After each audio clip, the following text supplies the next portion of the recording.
Ma'am, step back from the edge of the lane, please. I can hand him over, officer. You crossed the double yellow when you turned. That's a violation. I stayed in my lane. There were cars parked tight. There was no one coming the other way. Ma'am, it's not up for debate. Hand me the license. I'm not debating. I'm asking. The dash camera started recording at 6:41 p.m., right as the light turned red in the middle of downtown Great Falls City. A black woman stood at the driver's window of a silver sedan, her hands open, her voice calm. A white man in a city-issued jacket leaned out of his SUV and laughed in her face. He told her to back away from the car, and asked who she was really here to clean for. What he didn't know was this: every sharp word, every ugly laugh, and every false claim was being captured on 3 cameras at once.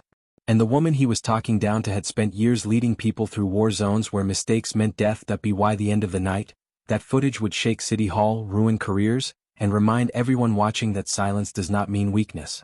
Before we go any deeper, hit that subscribe button so you don't miss stories like this. And drop a comment telling us where you're watching from. Your voice matters here. Step away from the vehicle. Now. The man's voice cut through the sound of traffic like a blade. I'm just asking you to move back, the woman said. Her voice was low. Steady, I said step away, he snapped. You don't belong in the street like this. Cars honked. A bus hissed as it stopped. Red lights painted everything in blood colors. The woman stood there anyway. Her name was Maribel Knox. She wore a tan coat that looked too thin for the cold. A plain white shirt. Dark pants. No jewelry. No makeup. Her hair was pulled up in a tight puff, neat but tired.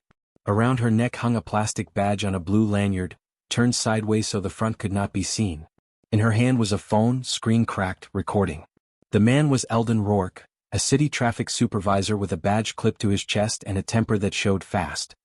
He pointed at her like she was dirt on his shoe. You trying to scam drivers now? He said. This some kind of street hustle? I was hit, Maribel said. Your driver ran the light. Eldon laughed. Sure he did. People on the sidewalk stopped. Some stared. Some looked away. No one spoke. Maribel Knox had learned long ago how to stand still when the world tried to shove her back.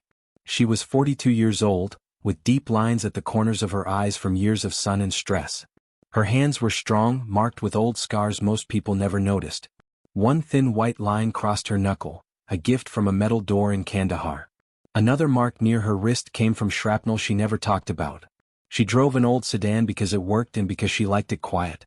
She dressed plain because loud clothes invited questions. She spoke soft because loud voices gave people an excuse to call her angry. Most days she was invisible on purpose. Tonight, she had just left a late meeting at a federal building 2 blocks away. She was heading home to feed her dog and sit in the dark for a while. Then Eldon's SUV clipped her bumper while trying to beat the light. It wasn't a hard hit. But it was careless. And careless had followed her all her life. Eldon stepped closer, puffing his chest. You got insurance? Yes, Maribel said. Uh-huh. Bet. He leaned down, peering into her car. This your car? Or you borrowing it? It's mine. License. She held it out. He didn't take it. I didn't ask you to waive it, he said. I asked you to give it to me. She placed it on the hood, slow and careful. A young white woman nearby whispered to her friend, Why doesn't she just leave?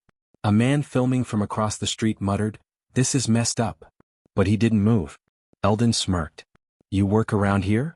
Yes. Doing what? Maribel paused. Consulting. He laughed loud. Consulting what? Mops. The word hung in the air, heavy and ugly. Maribel's jaw tightened. She did not speak. You people always got a story, Eldon said. Always acting like victims. The city bus driver leaned out his window. Hey man, lights changing. Eldon waved him off. Mind your business. A patrol car rolled past slow. Did not stop. What Eldon did not see was the small red light blinking on Maribel's dash cam. He did not notice the phone in her hand, already live streaming. He did not know that a traffic camera above the intersection had a clear view of his face. Maribel knew. She always knew where cameras were. She had spent years teaching others how to move when watched. Eldon stepped even closer. Too close. You got a badge? That thing around your neck? She touched it gently. Yes. Let me see it. No, she said, his smile dropped. Excuse me? I said no. His face turned red. You refusing an order? You are not my supervisor, Maribel said. That did it. You hear this? Eldon shouted to no one. She thinks she's special. A man in a suit shook his head but stayed silent. A teen on a bike kept filming. Eldon reached out, fingers brushing the lanyard. Maribel stepped back once. Just once. "Don't touch me," she said. Her voice did not shake. That scared him more than yelling ever could. For a brief second, Maribel saw another street. Dust instead of pavement. Heat instead of cold. A man reaching for her radio without asking. The crack of a rifle.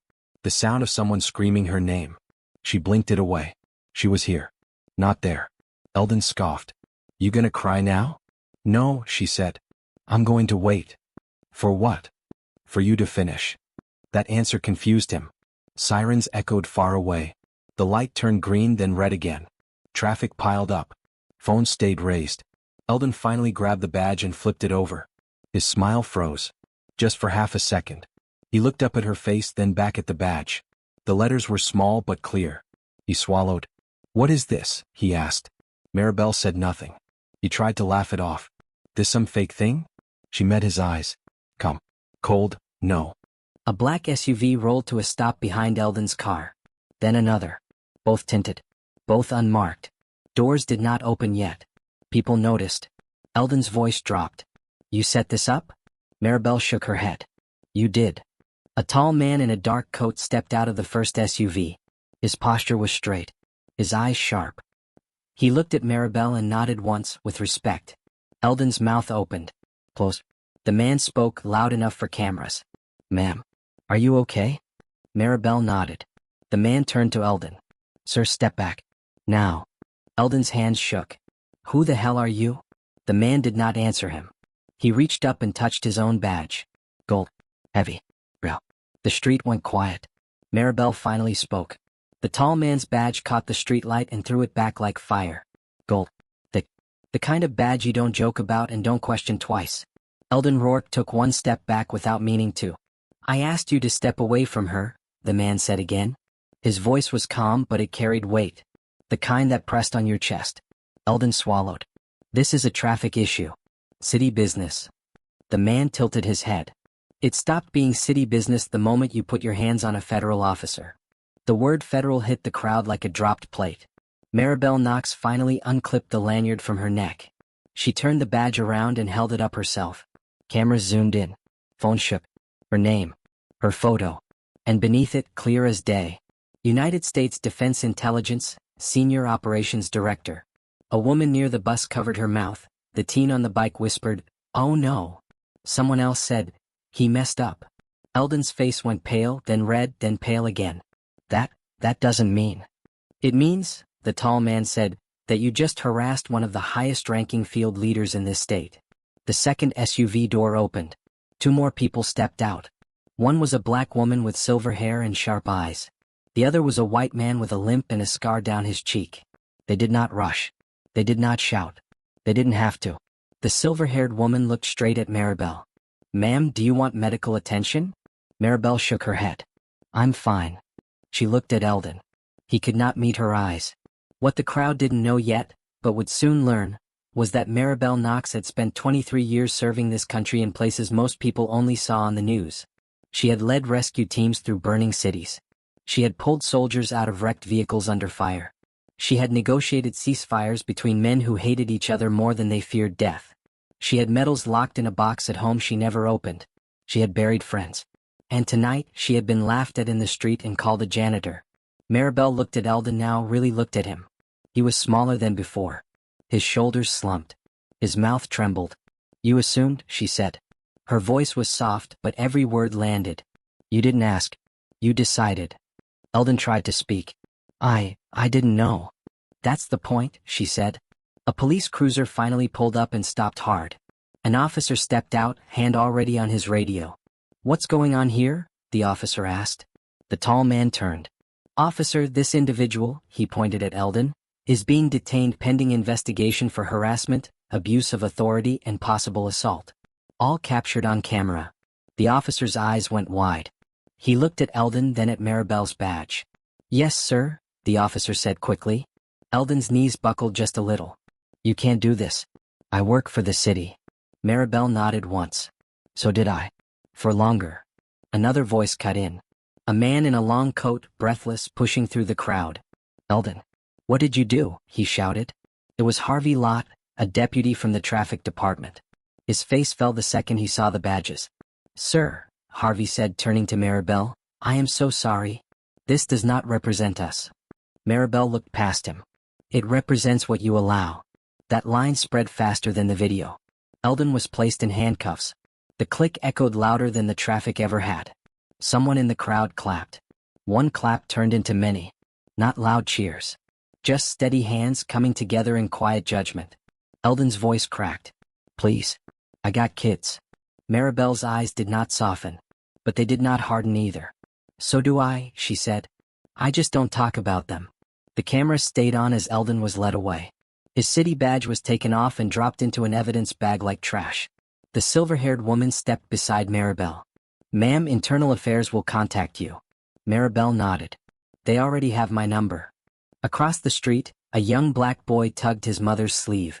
"Mama, was that lady a soldier?" Maribel heard him. She walked over and knelt so they were eye level.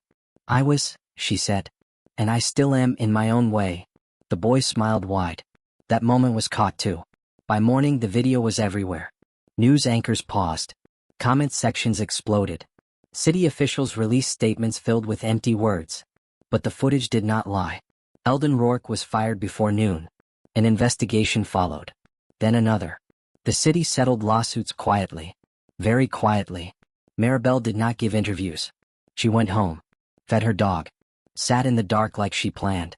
A week later, Maribel stood in the same intersection. No cameras this time. No crowd. Just her. She placed a small stone at the curb. Something she did after hard days. A reminder that she was still here. The tall man from that night stood a few feet away. "You okay?" Maribel nodded. "I always am. Eventually." He smiled. "You changed something out there."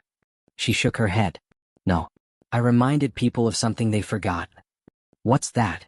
She looked at the street. "The lights. The place where it all happened." "That quiet doesn't mean weak," she said. He nodded. "That line's already everywhere." She shrugged. "Good." As Maribel walked away, she said one last thing. Not loud. Not for cameras. "Respect costs nothing," she said. "But disrespect costs everything." And the city never forgot who taught them that lesson. If this story moved you, hit subscribe so you don't miss the next one. And tell us in the comments, what would you have done if you were standing there that night?